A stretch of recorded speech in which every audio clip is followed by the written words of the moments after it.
Hello everyone, this is Defense Politics Asia, and this is a analysis, or some kind of let's go through what the situation is at the Velyka Novosilka sector at the Zaporizhzhia Front. And Velyka Novosilka is actually is here. Let me press.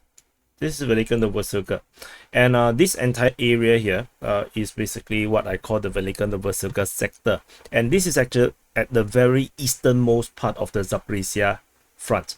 And the Ukrainian forces currently is focusing on attacking at this current moment. In the latest information that we have is that the Ukrainian forces is attacking Staromaiorske as well as Urozhaine. The scale of the attack currently is not very big. They seems to be struggling to keep up with the intensity of the war. Maybe they are doing regrouping, and the previously we also know from previous information that the Ukrainians are interested to capture Pryyutne, this Pryyutne, which is currently under Russian control. And the Ukrainian forces mainly use their forces over at Velyka to attack towards Pryyutne. This is the main push, and the Ukrainian forces have managed to capture Novosilka, sorry, wrong button, Novosilka previously, Rifnopil, and of course this entire chain of settlements north of it. And this area, this town here is Makarivka. So the Ukrainian forces also managed to push in the western part of Makarivka and able to have some kind of a probable salient. The western part of Makarivka over here is actually a high ground. So this high ground is very vital for the Ukrainians to be able to hold Makarivka safely. The Russian forces previously have tried to hold the line over here, and it actually caused a lot of damage for the Ukrainians. So it's only after the offensive to push the Russian back that they actually have some kind of relief. The Russians are holding the line over at Staromaiorske, just south of Makarivka, and all along the entire river system. There's some kind of a river system over here, and this entire river system stretches all the way to the south of Novosilka, and the Russian forces is taking advantage of this river system as a defensive line, and the Ukrainian forces have been trying to attack from Rifnopil and Novosilka towards this line.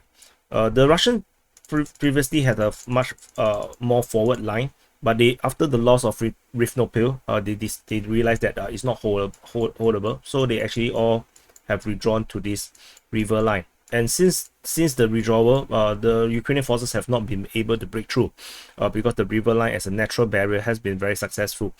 And the fighting over at the Velyka also has been a pretty not so successful for the Ukrainians because they are unable to break through to Pryyutne. The Ukrainian forces have tried many times to try to break to Pryyutne, but have not been successful. They also tried something different to attack towards Stepove, and this attempt also did not work, with the Russian forces managed to successfully block them, and the Ukrainian forces have not really tried at Stepove anymore. It seems like maybe the line is a bit too far away for the Ukrainians not to try for more for Stepove, meaning that the Ukrainian objective is probably all towards this area here. So the likelihood of the Ukrainian objective currently is actually to come down to the next river line, which is actually here. I think this is where they want to go, as well as capturing of Staromaiorske, Urozhaine, and then there's actually a bridge that's joining these two towns. So this will allow the Ukrainian forces to able to kind of swap forces, coming from the east to the west, to the west to the east, so that they can actually push out, coming in from the eastern part to the western part and then attack southward, or from the eastern part to the west from the western part to the eastern part and attack southward. So this will give the Ukrainians have more strategic flexibility onto what to do. This is the main town that they can actually cross over. Further up north is not so convenient. Further south is actually very convenient. You can see that there's actually a lot of roads over here that actually links the east to the west of the river. So the main one is actually the one between Staromaiorske and Urozhaine that the Ukrainians really want. And so let's not talk too much further south, because this is a bit really far, given that the Ukrainians have not even managed to reach anywhere close to Pryyutne.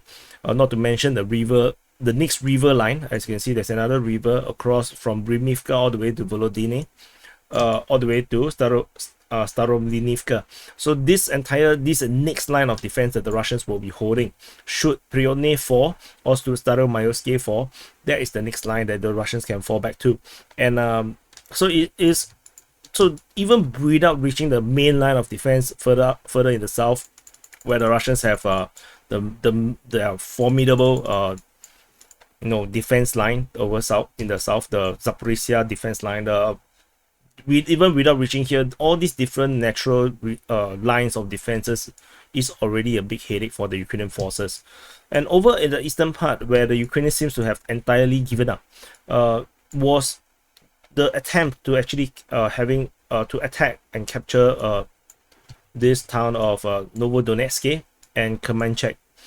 And previously, the Ukrainian forces have actually made some very good progress, and they managed to go pretty far south. And then they even have managed to capture Novosilka for like 1 day.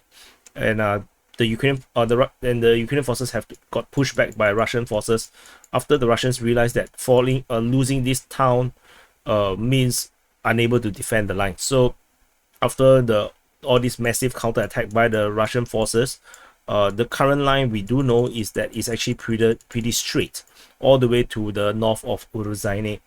And after multiple push from the Ukrainians trying to capture Novosilka has failed. So far we don't really see much action over here anymore. Now the Ukrainian forces, after making such a big offensive over the Velyka Novosilka sector, which have largely exhausted itself by now at this moment, and this doesn't mean that they cannot attack anymore, but they have to regroup, they have to get reinforcements and push up the reserve, and then before they can do another major offensive. They are now focusing mainly only at Staromaiorske and Urozhaine. This is the only two towns that are currently seeing the most major fighting. Otherwise, everything else has went pretty quiet, and for good reasons. As I mentioned, these two towns is strategically important for the Ukrainians to be able to do a more flexible strategy of flowing east or west, keep the Russians guessing where are they heading from or going to. So tentatively at this moment, everything is very linear for the Ukrainians, so the Russians have a better, easier time. Anyway, this is just a analysis or quick update over at the situation at the Velyka Novosilka sector at the Zaporizhzhia Front. And thank you for watching, and I'll see you in the next update.